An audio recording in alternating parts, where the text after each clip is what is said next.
Just saying, if we all agree that Dolly Parton is singing Jolene, then like, what the heck does Jolene look like? If she's if she's stealing somebody from Dolly Parton, what does Jolene look like? That's always been my question. I mean, we talking about Wendy Whoppers here? I mean, what are we talking about?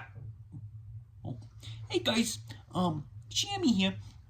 I got a lot to get to this week. I'm actually recording a little bit earlier than I usually do. I usually record on Mondays, but I'm recording the intro on a Thursday because I've already got a couple movies in the can, and there's nobody else around, and I'm gonna get it while it's hot. You know what I mean? I'm gonna get it while it's hot. So this morning I watched the top title this week. Are you there, God? It's me, Jeremy, or Margaret. Excuse me. I got into character. Here's one I've been meaning to watch for a couple years now. It's actually been out since 2023, 24. Came out a few years ago, but I couldn't find anything like super fresh this week that I actually wanted to sit down and watch. At least that I have access to on my streamers, and I don't like to pay to rent anything usually unless I really am dying to see it. So I went ahead and went back about. Sometimes I'll say, I'll just, check out something over the last 5 years that maybe I missed. So then I found this one on Hulu. This Are You There, God? It's Me, Margaret. It's been on my list for a few years. So I fired it up this morning, and it's got Rachel McAdams in it, and a little girl. I don't know anybody's name on this one, and I don't have it written down because it's kind of sprung this up on me. Benny Safdie's in it.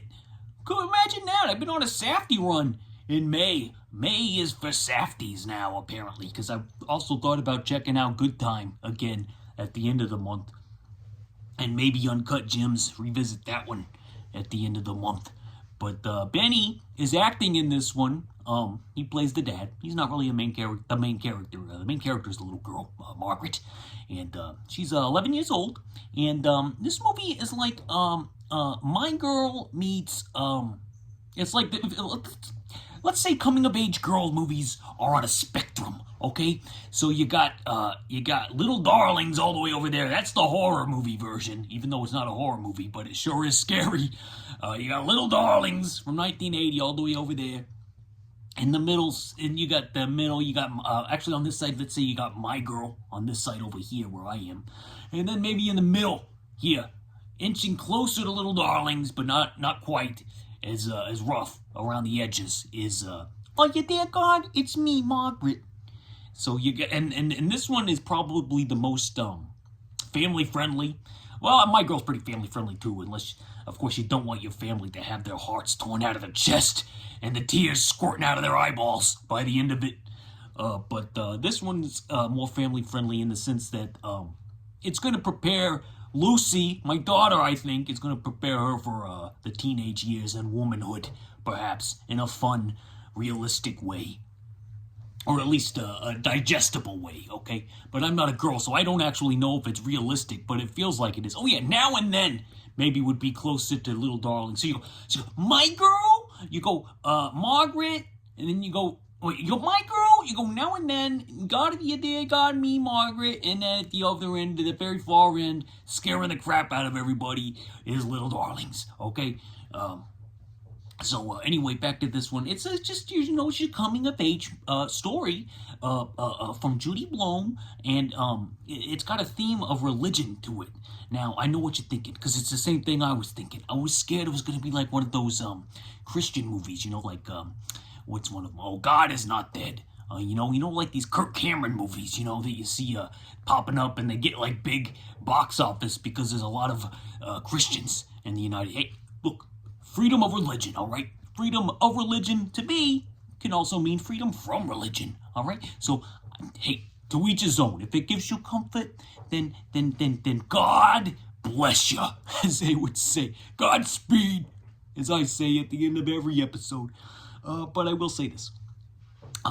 So don't you think it's funny, like, if you were born in, like, somewhere else, then that would be your religion? Like, it'd be different from the religion you were born into? I don't know. That's where it starts to spiral for me, That's where I really start to have some real questions about the authenticity of these religions. And how do you know yours is the right one, you know? And if it's all a plan that's mapped out and everything is his plan, then what is free will? Okay? So is it a thing or is it not a thing? Is he designing it or is he not designing it? You know, what is it? Too many questions for old Jeremy here. And my brain is stupid and I can't wrap my brain around it because to me, it gets way too complicated. And since I personally was not born into a heavy religious household, even though I had a big brother named Paul when I was growing up who was Catholic, and he tried to like make us pray and stuff and took us to church when we went to Disney World. Yeah. On our trip to Disney, we had to stop off at a church because, by God, we had to get that prayer in. It was a little weird, if you ask me. You know, I pray at the altar of Mickey Mouse and Philip Seymour Hoffman. That's who I pray to. But if you're praying to God like Margaret here, and she gets some serious questions, all right? And she comes to a conclusion that I'm down with, all right? I'll just say that. I'm down with it, Margaret. Very good movie. I thoroughly enjoyed it. Don't want to spoil anything, but I'll just say that there's not much to spoil. It's a coming of age movie. You know, she's gonna come of age. You know, that's the way they work. All right, and follow it up with Little Darlings if you want yourself a nice little double feature. All right, one that's gonna make you uncomfortable. But get the family out of the room for Little Darlings because if you're watching it with your little ones, you don't want to see what those little ones are getting up to because it's going to be hard for everybody to digest and comprehend, and you probably want to shield them from that stuff to begin with. All right, so 4 thumbs up and a heart for, are you there, God? It's me, Jeremy. Okay, very good film. Thoroughly enjoyed it. So far, what else have I watched this week?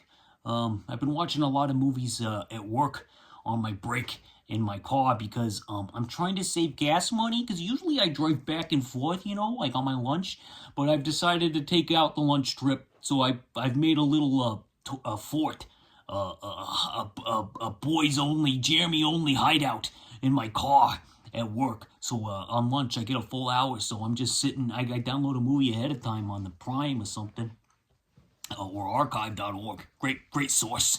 And I'll just watch some 50 minutes of a flick, you know, and then I'll usually get it done that day, you know, between my other 2 breaks, and just slap it on 20 minutes at the end of my day. You know, not that anybody cares about any of this, but I want you to this is called character development. If I'm the character, you're going to want to know what goes on in Jeremy's life, you know? Besides this, if you hear scraping, that's a cat going in the litter box. There's like 9 of them down here right now, and I'm really trying to get him out of here, but Emily is obsessed with them, and she keeps bringing them in every time she gets rid of some, and it's really starting to... What was I saying? So I watched movies in my car, so, I remember on my last video, I said there was a double feature of the movie Dangerously Close in my local theater, and the other feature was a movie called Thunder Alley, and I watched that one, and I give it 1 thumb up out of 5 thumbs because it's not good. It's like a rock and roll movie. It's no Eddie and the Cruisers, I'll tell you that much. And I don't know how old this guy's supposed to be. He looks like he's 40. He looks like he kind of knows what he's doing on the guitar, so I'll give him that. This guy, Rick Wilson, I think. Roger Wilson, I don't remember. Something Wilson. And Jill, the girl from Stepfather, Shulin, Shklowen, I don't know how to say her name.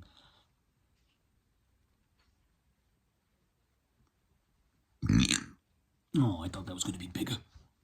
But she's in it, and she's terrible in it. I'm sorry. I know she's got a lot of fans, all right? But her line readings, she's just got this inflection that just drives me up the wall. And I don't mean this as like, okay,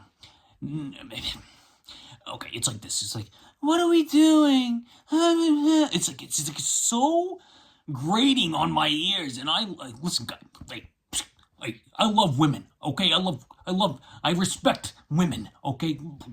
Are you there, God? It's me, Margaret. Remember that one? 4 thumbs? She's just unbearable to listen to. So we got that. We got terrible songs. Okay, we got terrible songs. We got a plot that goes nowhere. I don't care about Donnie. I don't care about the interrelations of this band that I barely know. It's a Canon film. bad acting. Clancy Brown is in there. He's the best part. The guy from Shawshank and the original Bad Boys with Sean Penn. God, it smells like cat down here. Somebody has made a stinky, and it is going up my nose. It is. I hate it when this happens. I got this warmer back here, and to block off the stink, and it doesn't work when they go fresh, okay? And it's ruining my life, and I can't wait until this cat is out of here and her kittens, okay? Can't wait. It's gonna happen soon, I hope. Are you there, God? It's me, Jeremy. Please, God, get these kittens and get this cat out of my theater room because the aroma is too painful and disgusting to my ears and my nose and every other sense. It's blinding me. My eyes are watering. My throat is burning. The stench is unbearable. It's unbearable. What we're gonna do is one thumb up for Thunder Alley. It's not good. One thumb up for Thunder Alley, and don't waste your time with it. It doesn't really have a lot to offer. I'm gonna cut later to a pre-recorded comment on review for. Excuse me, I'm dying in here. I'm gonna cut to a pre-recorded review for Poison Ivy, the Michael J. Fox TV movie from 1985, the same year he did Back to the Future. And we're going to have some more comments on that once the stench clears out and I actually finish it, because I still got about 30 minutes left on it, alright? I can't see anything, so we're gonna stop at the moment, alright? Yeah? Okay. Poison Ivy. This is the 1985 television movie that premiered right before Michael J. Fox was about to be shot into the stratosphere, okay? He was already a big TV star with Family Ties, Alex P. Keaton. Great show. Love it. Love the Pluto channel. Turn it on all the time. Just have it as background noise. Comfort food for Jeremy. A simpler time when Family Ties was on the television with Mallory and Jennifer and all the other Stephen Keaton. I love Stephen. And of course, the mom, Meredith Baxter Burney. Poison Ivy has got Michael J. Fox and Nancy McKeon from Facts of Life, Joe from Facts of Life. She's got some big shoulder pads, for real, folks. I'm not exaggerating. She's got some big shoulder pads because she plays like the assistant nurse. Although I don't see any other nurses or a head nurse, so I don't know who she's assisting. But that's what they keep saying. And Michael J. Fox is a camp counselor. Adam Baldwin is in here as like the lead camp counselor, the co-camp counselor manager guy, who's like the real stuck-up dude who's like wants to follow all the rules. And then you got a kid who keeps trying to run away. Basically, it's a Meatballs ripoff amongst others, and it's got all the tropes in there, and other movies have done it a lot better. The only thing it's really worth watching for is just like a hit of nostalgia for the 80s camp vibes. But as a story and as a movie, it's kind of on the bland side. I don't know. It's for TV, in the 80s. They couldn't really guss it up. Although that's not true, because I saw a TV movie with Nancy McKeon in it where her boyfriend stomps on a head in the most graphic way possible. And it was so disturbing, I will never forget it. And I watched that in school. They showed us that in criminology. Oh my God. They were showing this to kids in high school, folks. Don't stomp on anyone's head, because it's really hard to watch. Poison Ivy. I didn't really give it a star rating, because, I don't know. I didn't feel like it. So I'm on 1996 this week, and I'm scrolling through the old newspaper, flipping through the pages, my newspapers.com subscription, looking at what was playing locally in 1996, and, not a whole lot catching my attention here, but, I did see, Barb Wire was still playing, and I was like, well, I haven't seen that. I like Pamela Anderson, I'm feeling nostalgic for the 90s, where she was in every little boy's, bedroom, hanging up on the poster there. And they probably had some of her magazines stashed away in a drawer somewhere. And their parents didn't care because it was a different time and they were weird about things like that. So I decided to flip it on. I couldn't find it streaming anywhere for free, so I had to go to archive.org, which is my go-to for old movies that I think just might magically be uploaded there. And some kind angel, some kind soul uploaded it, and I decided to give it a whirl. And I spent most of the day of Sunday, when I wasn't working, watching bits and pieces of Barbed Wire until I had the whole thing in here. Okay, and here's what I noticed. It looks great. It's like the predecessor visually to Sin City. It's not black and white, but you can really see the influence of it's like if comic book movies are like a spectrum, okay, like a spectrum. You got Batman's off by himself, okay? Batman's by himself. He's in a league of his own, all right? So let's say in this era, all right, you got 1990, you got Dick Tracy, all right? So that looks really, really good. The colors are so beautifully popping out all over the place. The angles, it's got Dick Tracy with his yellow coat. And then over on the other side, let's say you got 2005's Sin City. All right, which is like it's taking it to a whole new level as far as I'm concerned. And then in the middle here we got Barbed Wire, and then Tank Girl, and some of these other ones, and The Crow. All right, so Barbed Wire looks great. I thought the colors were great. The Dutch angles even worked because of the comic book vibe. The Dutch angles where it's like, everything's like this. Except not me. I would be still standing straight, but the camera angle would tilt. All right, so like they'd be having these Dutch angles every other shot. Battlefield Earth was a big one that hammered that one to the ground, and I don't think anybody uses them anymore. But this one's got all that. The cast is great. I love Pamela Anderson's performance here. I know she got a bunch of crap for it when it came out. Like everybody said, oh, she can't act. What's the problem? Like, her delivery is not bad at all. She looks fantastic, very charismatic, outstanding hairstyles and different outfits in between scenes. I don't know why she keeps changing outfits, but she does. Sometimes she's not even wearing an outfit, maybe just some bubbles, in strategic places. But, I didn't think her line delivery was bad at all. I thought she was fine. Xander Berkeley's in here. He's a great actor. It's a lot of good stuff as far as, visuals and whatnot. The problem is the script and the story and the plot is so unengaging to me. Like, I feel like this could have been made to be more engaging than it was somehow. And even the stunt work is great. Like, there's a great sequence at the end where they're like fighting up in the air on a crane type of deal. I can't remember what it is. I just watched it yesterday. And they're on a car and they're like fighting like up in the air, up high. And it's really quite good, riveting even visually. But like, character-wise, I don't care, because she has no, like, real, like, I think the problem is the Barbed Wire character is, like, one of those riding in the middle types, where, like, they refuse to choose a side. Like, there's a fascist regime in this movie.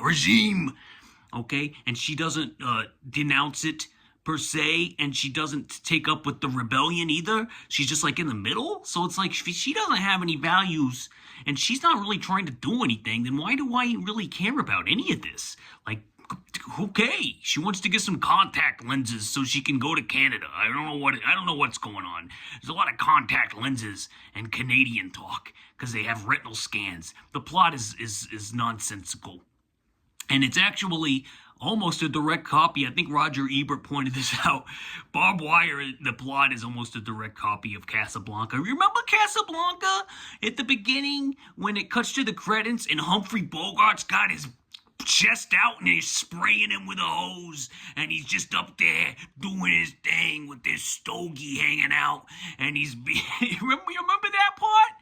Casablanca? I remember that part. So that's how this one opens, except it's not Humphrey Bogart. It's Pamela Anderson, and she's getting hosed down, batting down the hatches, folks. They're out, and everybody's having a good time. Okay, great credit sequence. And that's where the movie peaks, and then it just kind of goes downhill from there as a story. Visually, I think that this, I can see why it's a cult classic now, because it does visually look cool, and I guess there's some people out there that think that it's so ridiculous and campy that they're into it like the whole time. On my first viewing, I didn't find it engaging as a story at all. I just like the visuals, so I'm probably going to go a little lower than maybe I normally would for that type of critique. But I'm just not. I just wasn't seeing it, folks. Maybe it was just too convoluted. You know, I said what I said. 1.5 thumbs up. Ebert, I think, gave it 2.5 stars. I give it 1.5 thumbs out of 5. So sorry to disappoint all the Barbed Wire fans. Wasn't my cup of tea, but visually, I at least enjoyed some of the visuals. You know, I thought the visuals were good. Okay. And then I followed it up with a little double feature. Okay. Now this one wasn't playing in the theater, but it had come out in '95. I remember seeing it last year, and I was like, I'm not really in the mood. Last time I watched this, it left me flat. You know, I felt like maybe I had seen it too many times. And Emily, I watched it with Emily, and she wasn't really into it. So you know how when you watch a movie with somebody who's not really digging it, and you can tell their vibe is not digging it, it just kind of tanks the whole movie experience for you. And then sometimes you'll kind of project that onto the movie itself. Like, oh, well, maybe the movie's not good anymore. Maybe I don't like this movie as much as I thought I did. When I was a little boy, I had the poster for Get Shorty in my bedroom next to like Batman Forever and Twister, I think, was up there too. It was all in that era, you know. And I think I still have, I think I have Batman and Get Shorty in my garage. Do I still have Twister? I don't know. Maybe I'll dig those out. But the point is, that Pulp Fiction poster up there, by the way, was next to him. I've had that since I was a little boy. Wasn't framed back then, but now it is. My cat named Dennis. One time he was like chewing on the thumbtack that I had it hanging up with, and I was real upset about that. But rest in peace, Dennis. Miss you, Dennis. Miss you every day. What was I talking about? Oh yeah, Get Shorty. So I watched it again because I was like, okay, I'll give it a shot. You know, I'm just kind of in the mood for a mid-90s movie that's actually good, because Barbed Wire started to whet my appetite for a good mid-90s flavored movie. And I just thought of Get Shorty randomly. I thought, well, you know, I used to like it. Why don't I like it that much anymore? And then I remembered, Gene Hackman had died, and I remember Gene Hackman was in this, and I was like, okay, we're going to do it. We're going to do it. So I put in the same exact DVD that I've had since I first got my DVD player. Because here's another little story for you. When I was a little boy, Sears had a DVD display set up when they first came out, and I'm not even remotely exaggerating. It was a Magnavox DVD player, and it was $500. Okay, when it first came out, and I was like, I gotta get one. I'm seeing the display at the store, and I was like, every movie could look this good, this crystal clear. This was in the era of VHS, folks. And they were just hitting the market, these DVDs. And I was like, this is it. This is the wave. This is it. Menus?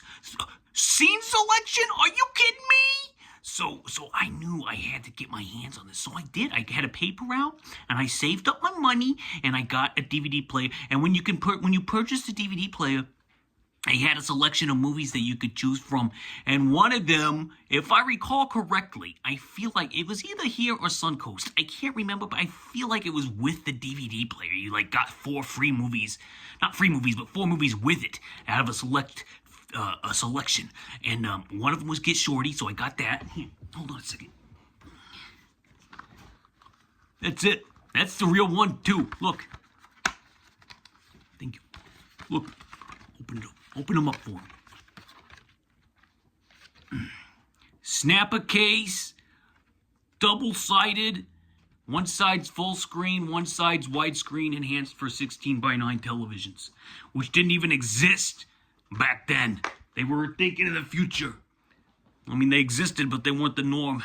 So I remember when I put the widescreen side in on my TV, my 4x3.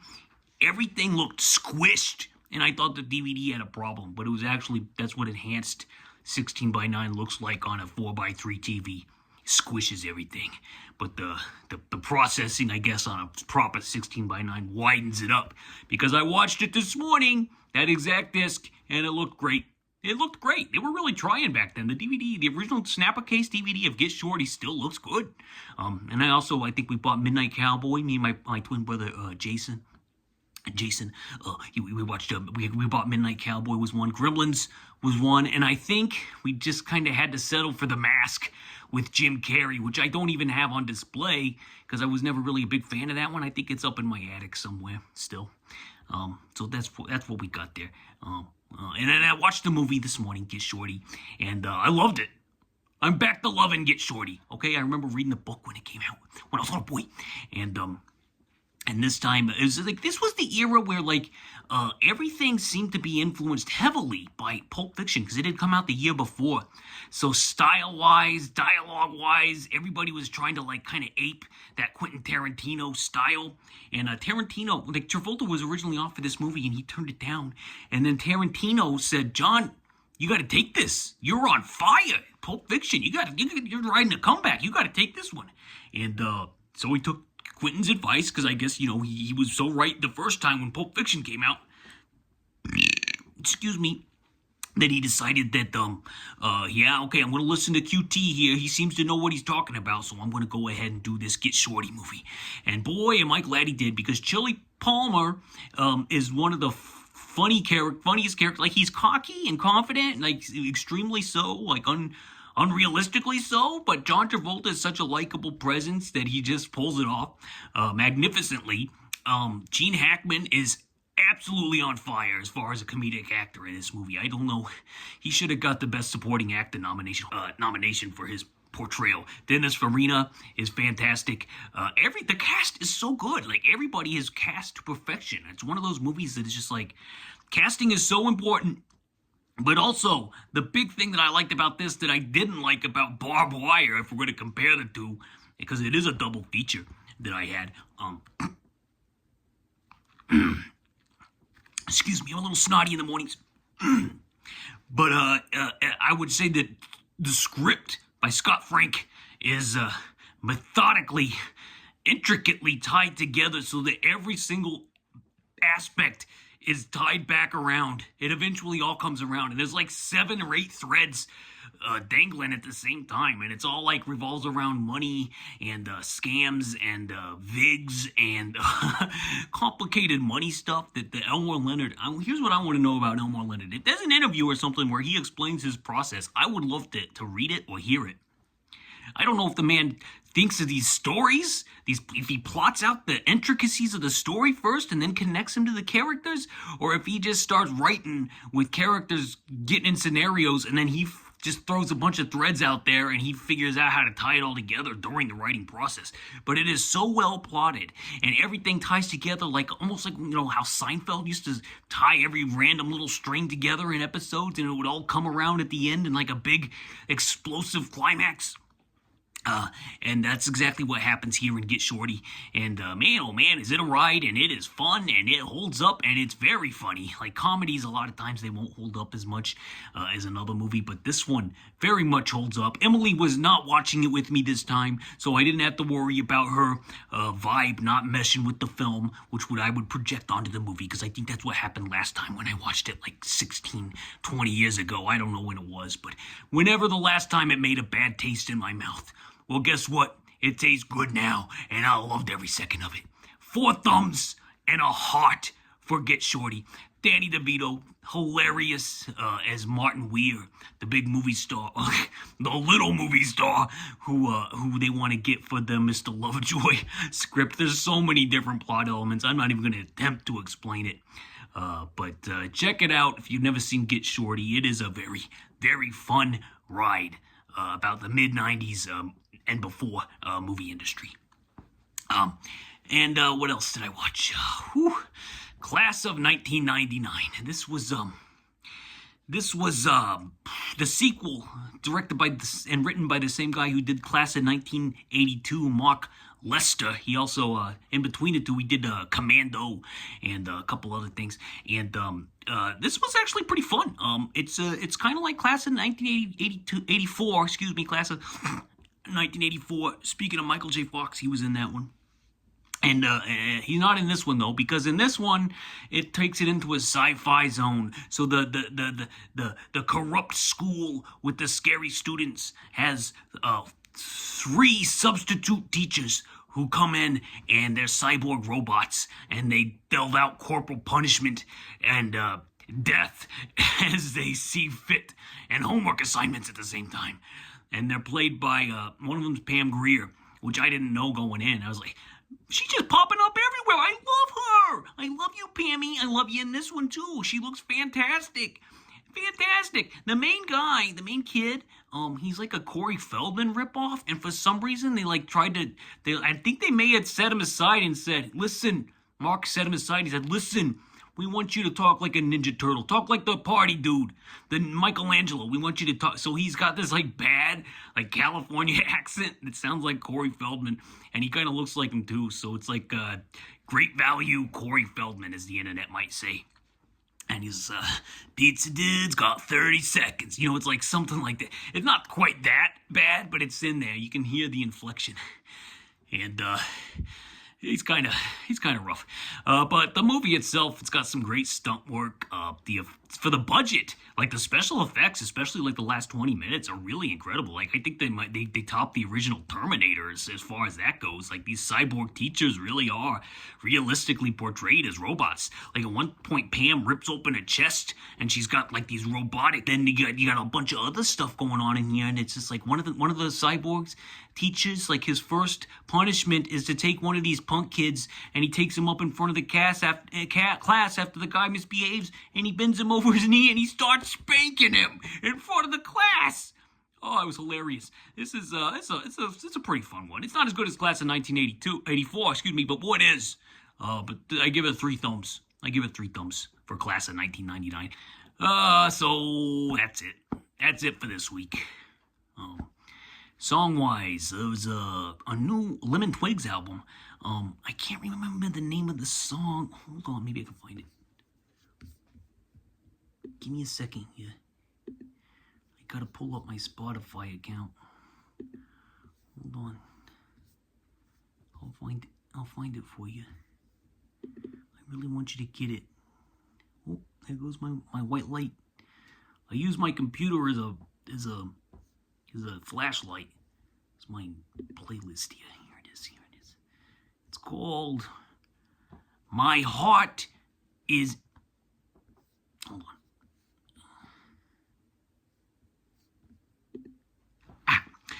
My heart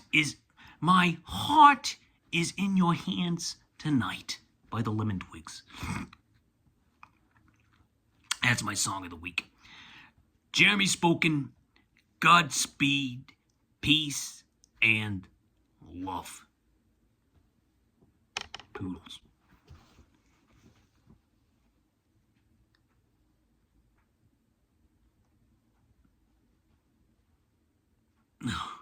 False alarm.